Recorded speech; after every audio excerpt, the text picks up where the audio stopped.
Hey Lisa, Hello, Igal. Yom Kippur is upon us. I know. It's coming in just a Yeah, couple days. I've yeah. been decaffeinating, Oh, as great. you know. Yes, I've noticed. Yes. um, And we always like that day. It's always been yeah, very meaningful to us. Yeah. yeah. So I'm wondering what you've been thinking about Yom Kippur this year in particular. What does it mean to you? What are you looking forward to? Yeah. So I'm thinking about, the English word, the Day of Atonement. Mhm. And it's also the Day of Attunement. Mm, A day in which we attune ourselves to a deeper reality, a bigger truth.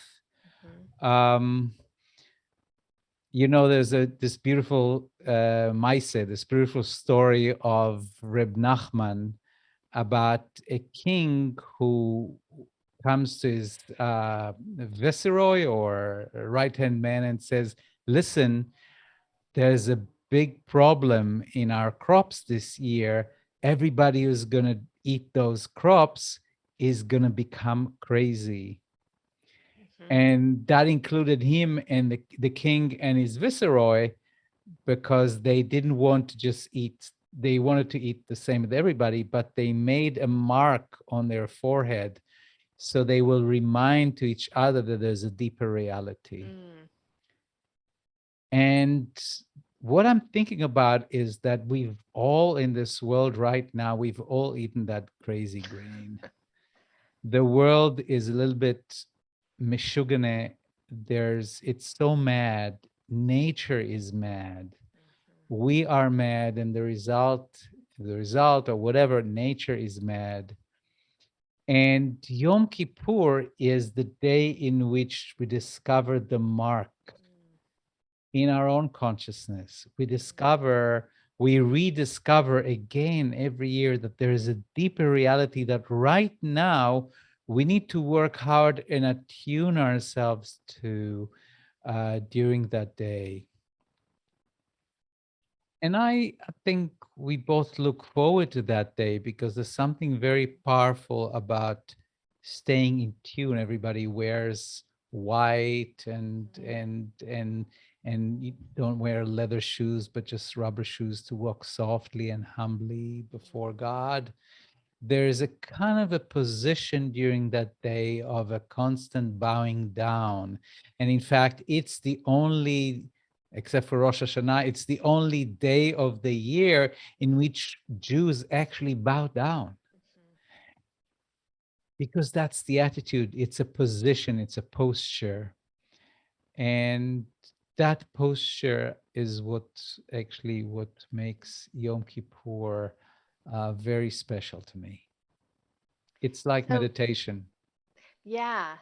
Well, and I'm struck by both the posture of bowing down that you're mentioning, but also the posture of looking at each other's faces, because that, according to the story by Rabbi Nachman, is how we remember that Mm, it's a crazy world, and that by mm, really looking at each other on this holy day and seeing how we're all in this posture of humility is one of the things that can really help us attune um, more uh, more truly mm. to what's real. It's beautiful. Beautiful. And I wonder what's on your mind for this holiday. Yeah, so I guess my response to this crazy world that we're in is really considering heartbreak, and how I feel like Yom Kippur really invites us into a place of brokenheartedness, if only uh, by really examining our inner life in all of its shortcomings, and the sense that we don't have to put on a face like everything's fine and that we're great people and that everything is the way that it's supposed to be, but that we can actually let all that down and experience truly our sense of regret, of heartbreak, of openness, of vulnerability, of grief, of um, of how we really want to be in the world, and how hard it is. And I've been thinking that a lot of the liturgy around Yom Kippur could be interpreted as being sort of guilt inducing. Here's all the sins that we've committed, and we're nothing more than a drop of nothingness, and we're so small and insignificant. But and in a way that could make us feel guilty. But I actually think that it's not about feeling guilty. In fact, I think it's more about because I think the assumption of the liturgy is that we're standing in the presence of a great, forgiving love.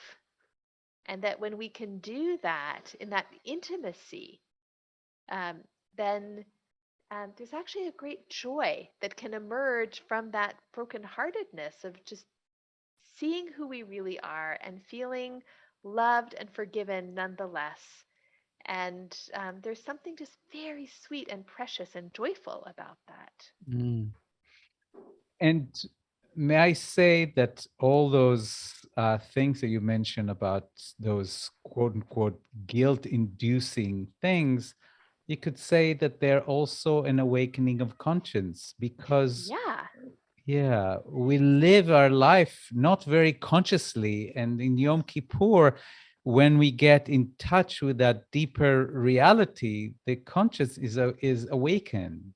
absolutely. And like really, I mean, ultimately, I think the point of Yom Kippur is to help us make these incremental changes to being more conscious, more aligned, more attuned, more um, uh, just a better presence in the world.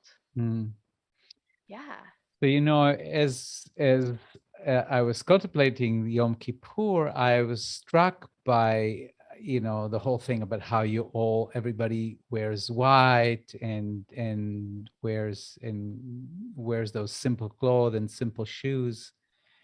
And I was thinking how similar it is to the Ramadan where people go and do a Hajj pilgrimage to the Kaaba, to Mecca, Hmm. and how everybody's dressed white and everybody's dressed, in very simple clothes, whether you're a billionaire or a pauper, whether you are white or black or men or women, you all dress the same and you just basically humble before that reality against Hmm. which this worldly existence is not as hard, well, not anywhere near significance as we normally make it. So this is kind of the spirit of simplicity and Hmm. humility of Yom Kippur. Absolutely. And no matter who we are and all of our like radiant differences, that we have the opportunity to go through this beautiful ritual, this beautiful day of cleansing and purification. So we have two messages. One is we want to wish everybody Gmar Chatima Tova. May you be sealed in the book of life. And also a very practical message. We'd like to make these little vignettes, these little dialogues between us, more or less regular feature. So if you want to be you want to be informed about when the next one comes up, so you can subscribe down below, subscribe button, and click on the bell. Yes, we're getting a little bit YouTube savvy, and we hopefully Some of us will. are. Yeah. Okay. Me and my army, right? Okay. Yeah, exactly. Okay. Okay. So a beautiful new year to everybody and And Gmar eating Chatima Tova. fast to those of you who are fasting. And a meaningful one too. And Amen. okay, Amen. bye bye. Bye.